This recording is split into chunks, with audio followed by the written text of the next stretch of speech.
Hi hello ಹೇಗಿದ್ದೀರಾ ಎಲ್ಲರೂ. ಮರ್ದಾನಿ 3 movie ಬಂದಿದೆ ನೆಟ್ಫ್ಲಿಕ್ಸ್ನಲ್ಲಿ, ರಾಣಿ ಮುಖರ್ಜಿದು.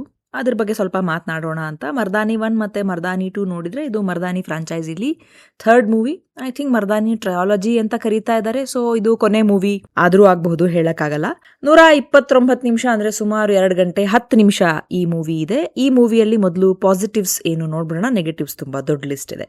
ಅಭಿರಾಜ್ ಮಿನಾವಾಲಾ ಅವರು ಇದನ್ನು ನಿರ್ದೇಶನ ಮಾಡಿರೋದು. ಮರ್ದಾನಿ 1 ಮತ್ತೆ ಮರ್ದಾನಿ 2 ನಿರ್ದೇಶಕರು ಗೋಪಿ ಪುತ್ರನ್ ಅಂತ ಅವ್ರು ಬೇರೆ. ಸೊ ಮರ್ದಾನಿ 3 ಡೈರೆಕ್ಟ್ ಮಾಡಿರೋರು ಬೇರೆ. ಎರಡನೇದು ನಿಮಗೆ ಸಣ್ಣ ಮಕ್ಕಳನ್ನ, ಅಂದರೆ ಇದರಲ್ಲಿ ಹೆಣ್ಮಕ್ಕಳ, ಇದು ಮರ್ದಾನಿ ಫ್ರಾಂಚೈಸಲ್ಲಿ ನೀವು ನೋಡಿರೋ ಹಾಗೆ ಹೆಣ್ಮಕ್ಕಳ ಅಸಾಲ್ಟ್, ಅವರಿಗೆ ಆಗ್ತಿರೋ ಶೋಷಣೆ ವಿರುದ್ಧ ಮಾಡುವಂತಹ ಕಥೆನೇ ಇದರಲ್ಲೂ ಕೂಡ ಅದೇ ಇದೆ. ಆದರೆ ಇದರಲ್ಲಿ ಒಂದು ವ್ಯತ್ಯಾಸ ಏನು ಅಂದರೆ ಇಲ್ಲಿ 8-9 ರಿಂದ 12 ವರ್ಷದ ಮಕ್ಕಳು ಅವರಿಗೆ ಹಿಂಸೆ ಕೊಡೋದು, ಆ ಚಿತ್ರ ಹಿಂಸೆ ಎಲ್ಲ ನೋಡೋಕ್ಕಾಗಲ್ಲ. ಆ್ಯಸ್ ಯೂಶುವಲ್ ಆ್ಯಕ್ಟಿಂಗ್ ಎಲ್ಲ ತುಂಬ ಚೆನ್ನಾಗಿ ಬಂದಿದೆ. ಮಲ್ಲಿಕಾ ಪ್ರಸಾದ್ ಅವರು ವಿಲನ್ ಆಗಿ ತುಂಬಾ ಚೆನ್ನಾಗಿ ಬಂದಿದ್ದಾರೆ. ರಾಣಿ ಮುಖರ್ಜಿ ಆ್ಯಸ್ ಯೂಶುವಲ್ ಕೆಲವೊಂದು ಫ್ಲಾಸ್ ಇದೆ, ನೆಗೆಟಿವ್ಸಲ್ಲಿ ಮಾತನಾಡ್ತೀನಿ. ಸ್ಟೋರಿ ಚೆನ್ನಾಗಿದೆ, ಪರವಾಗಿಲ್ಲ, ಬಟ್ ಇನ್ನೂ ಚೆನ್ನಾಗಿರ್ಬೋದಾಗಿತ್ತು ಅಂತ ಅನ್ನಿಸ್ತು.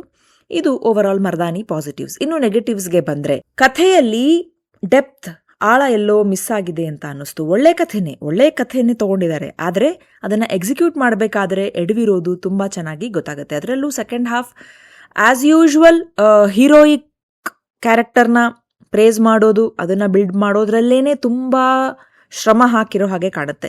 ನಿಮಗೆ ಮರ್ದಾನಿ 1 ಮರ್ದಾನಿ 2 ಅಲ್ಲಿ ಒಂದು ರೀತಿಯಾದಂತಹ ಚೇಸಿಂಗ್ ಇರುತ್ತೆ ಶತ್ರುಗೆ ಮತ್ತು ಪೊಲೀಸ್ಗೆ. ಹಾಗಾಗಿ ನಿಮ್ಗಲ್ಲಿ ಒಂದು ಇಂಟೆನ್ಸ್ ಕ್ರಿಯೇಟ್ ಆಗುತ್ತೆ, ಯಾರಿರ್ಬೋದು ಅಂತ. ಬಟ್ ಆ ಇಂಟೆನ್ಸಿಟಿ ಇಲ್ಲಿ ಕ್ರಿಯೇಟ್ ಮಾಡೋದ್ರಲ್ಲಿ ನಿರ್ದೇಶಕರು ಸೋತಿರೋದು ಗೊತ್ತಾಗುತ್ತೆ.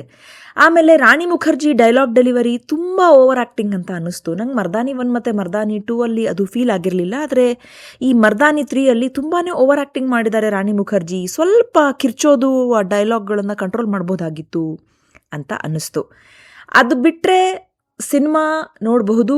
ಒಂದೊಳ್ಳೆ ಕತೆ ನಿಜವಾಗ್ಲೂ ತುಂಬ ಚೆನ್ನಾಗಿದೆ, ಆದರೆ ಕಥೆನ ಎಕ್ಸಿಕ್ಯೂಟ್ ಮಾಡಿರೋದ್ರಲ್ಲಿ ಮತ್ತೆ ಹೇಳ್ತಾ ಇದ್ದೀನಿ, ಫೇಲ್ ಆಗಿರೋದು ಕಂಡು ಬರ್ತಾ ಇದೆ.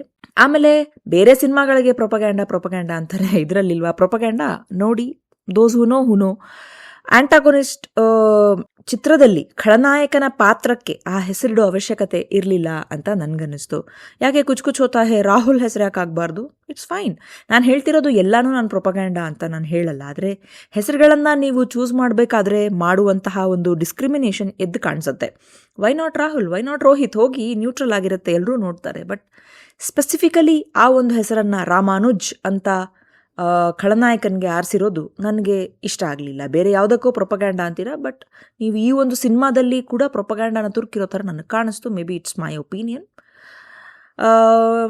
ಅದು ಬಿಟ್ಟರೆ ನೋಡಲೇಬೇಕು ಅಂತೇನಿಲ್ಲ, ನೀವು ನೋಡಿದ್ರೆ ಮಿಸ್ ಮಾಡ್ಕೊಳ್ಳೋವಂಥದ್ದು ಏನೂ ಇಲ್ಲ.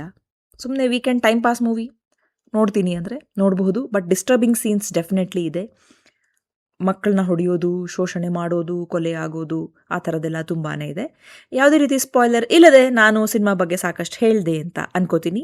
ನಿಮಗೆ ನಮ್ಮ ಚಾನಲ್ನಲ್ಲಿ ಮೂಡಿ ಬರ್ತಾ ಇರುವಂತಹ ರಿವ್ಯೂಗಳು ಇಷ್ಟ ಆದರೆ ಚಾನಲ್ನ ಸಬ್ಸ್ಕ್ರೈಬ್ ಮಾಡಿ, ಲೈಕ್, ಶೇರ್ ಮತ್ತು ಕಾಮೆಂಟ್ ಮಾಡಿ. ಮತ್ತೊಂದು ಸಿನಿಮಾ, ಪುಸ್ತಕ ಅಥವಾ ವೆಬ್ ಸೀರೀಸ್ ಮೂಲಕ ಬರ್ತೇನೆ. ಅಲ್ಲಿವರೆಗೂ ಯೋಚನೆ ನಿಮ್ಮದಾಗಿರಲಿ, ವಿಶ್ಲೇಷಣೆ ನಮ್ಮದಾಗಿರಲಿ, ಬಾಳು ಹಾಡಾಗಲಿ, ಭಾವ ಜೊತೆಗಿರಲಿ. ನಿಮ್ಮ ಸಮಯಕ್ಕೆ ಧನ್ಯವಾದಗಳು. ಮತ್ತೆ ಸಿಗೋಣ.